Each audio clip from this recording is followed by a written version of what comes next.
Were they able to notice him? Yes, there were some people who flocked to the mountain and listened to John the Baptist.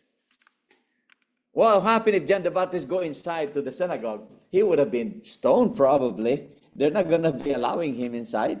But John the Baptist was just warning people, this is it. This is what the children of Israel are doing. Don't do this, do that, and they listen to him.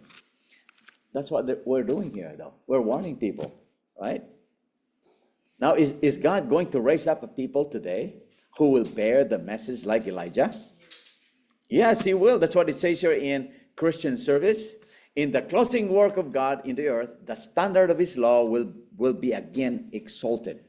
Okay? False religion may prevail, and iniquity may abound. Okay? The love of many wax cold. The cross of Calvary may be lost sight of, and darkness like the pall of death may spread over the world. Okay? The whole force of the popular current may be turned against the truth.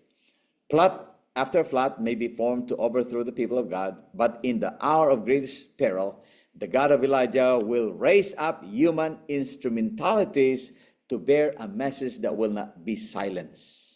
In the populous cities of the land and in the places where men have gone to the greatest length in speaking against the Most High, the voice of stern rebuke will be heard. Boldly will men God's appointment denounce the union of the church with the world. Earnestly will they call upon men and women to turn from the observance of a man-made institution to the observance of the true Sabbath.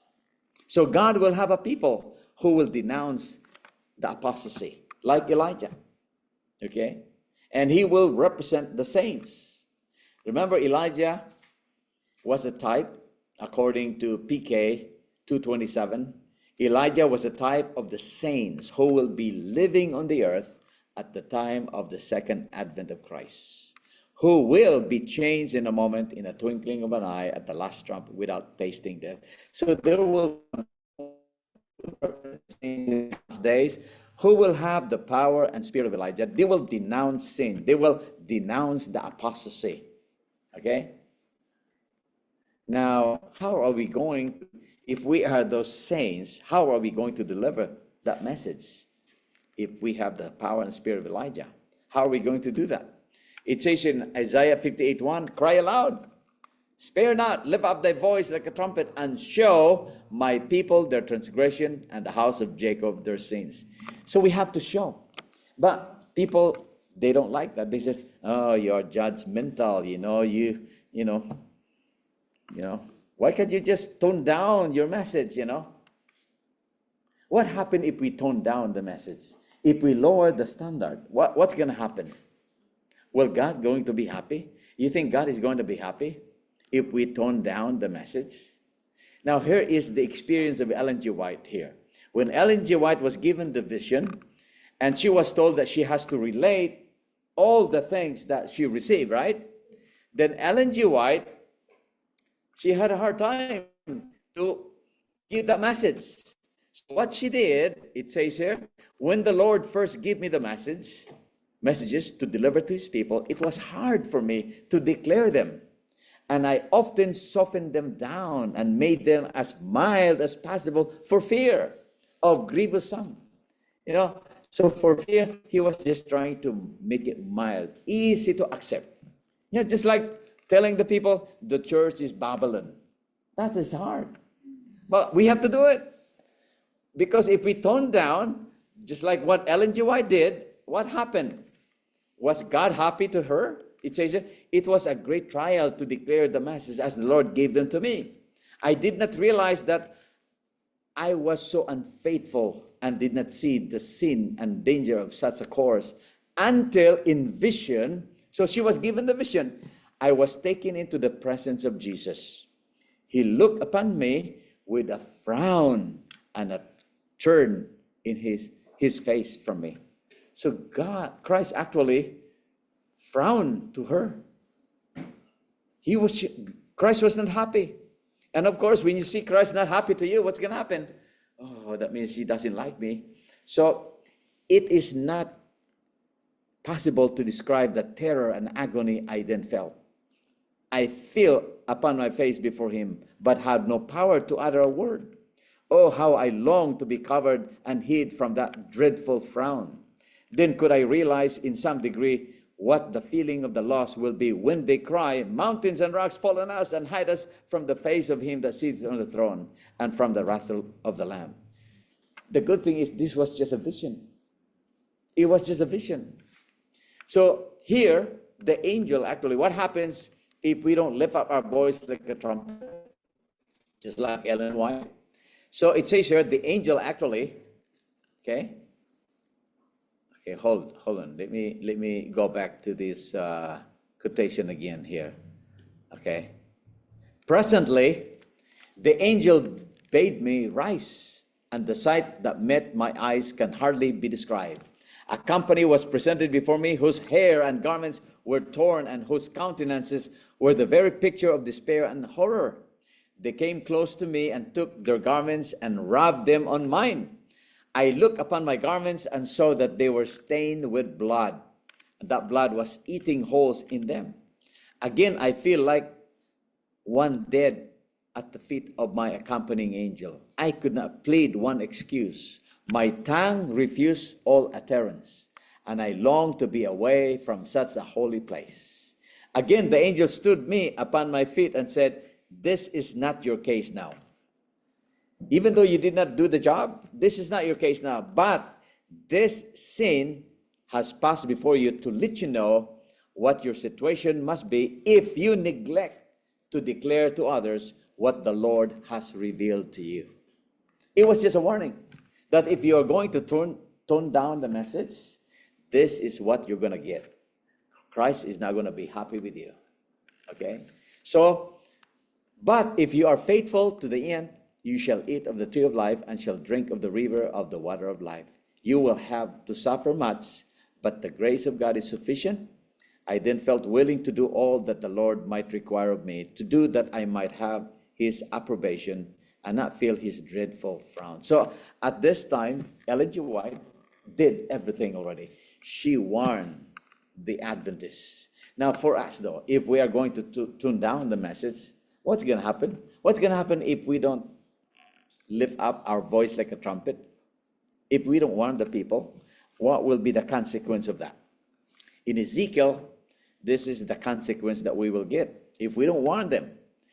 Son of man, I have made thee a watchman unto the house of Israel. Therefore hear the word at my mouth, and give them warning from me.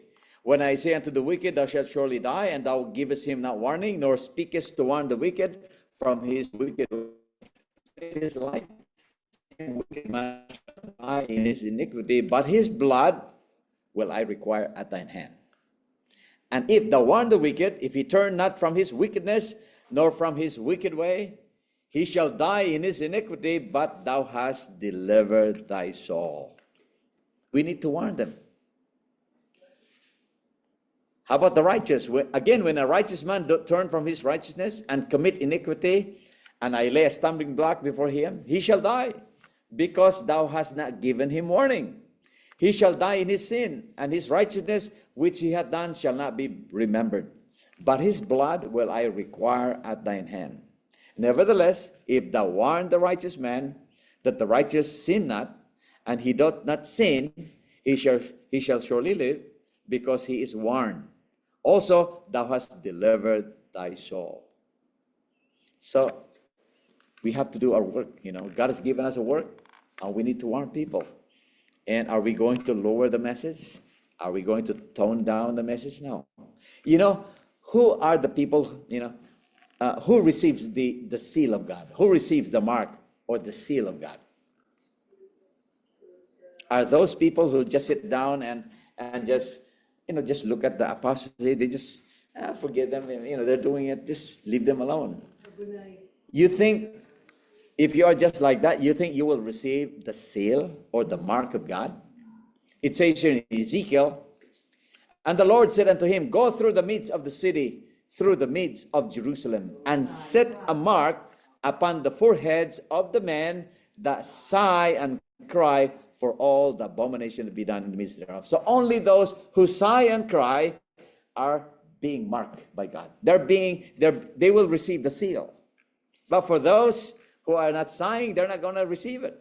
We need to make sure that we sigh and cry. That's why it says here, the day of God's vengeance is just upon us. The seal of God will be placed upon the foreheads of those only who sigh and cry for the abominations done in the land. So only those who sigh and cry. We need to sigh and cry. We need to warn these people because they don't know what's going on, you know. Now, who are the people going to be used by God to sigh and cry? Where are these faithful ones who will come in the spirit and power of Elijah? Where are these faithful ones? It says here in a Christian service, among earth's inhabitants in every land, there are those who have not bowed the knee to Baal, like the stars of heaven, which appear only at night. These faithful ones will shine forth when darkness covers the earth and gross darkness the people. So God has people everywhere. They are like wandering stars. They appear at night. In heathen Africa, in the Catholic lands of Europe and of South America, in China, in India, in the islands of the sea, and in all the dark corners of the earth, God has in reserve a firmament of chosen ones that will yet shine forth amidst the darkness, revealing clearly to an apostate world the transforming power of obedience to his law. So God has people everywhere, and these people are being chosen by God to warn the people. Okay? It says here that the sons of God without rebuke will shine as lights in the world. The darker the night, the more brilliantly will they shine. So the more apostasy that they see, the more they're going to be standing for the light that they have, right? So that the world can see the contrast here. Now, can these faithful ones be harmed? You know, remember when you warned people just like Elijah? Elijah feared for his life. He ran, right? He hid himself. Now, how about these faithful ones? If we're going to warn the churches today and warn the people, you think Satan is going to try to harm us? Can Satan harm his people who was doing God's work? It says here, can these faithful ones be harmed? It says here, but though the conflict is a ceaseless one, none are left to struggle alone. Angels help and protect those who walk humbly before God. Never will our Lord betray one who trusts in him. As his children draw near to him for protection from evil, in pity and love, he lifts up for them a standard against the enemy. Touch them not, he says, for they are mine. I have graven them upon the palms of my hands. Heaven is very near those who suffer for righteousness' sake. Christ identifies his interests with the interests of his faithful people. He suffers in the person of his saints, and whoever touches his chosen ones touches him. I mean, if you want to touch Christ, go for it. Go ahead. You know, Christ is God. Whoever touches his people is like touching him. It's like the story of John the Revelator. So if Elijah actually did not run away from Jezebel, remember that Elijah ran as soon as after the miracle, right? After fire came down and devoured the sacrifice. And so Ahab was grumbling and said, oh yeah, I know that, he's a prophet of God. So Ahab actually really believed Elijah that he's the man of God, because of the miracle. But as soon as he reached the palace, and then Ahab told his wife, oh, God did marvelous things today. What did God do? He killed all the. So what did Jezebel say after that? Killed all my prophets? And I said, who did it? Who's responsible? Elijah did. He commanded all those and killed all the prophets. And Jezebel said, where is Elijah? And Elijah heard that word and he fled. He ran away. And it says there that if Elijah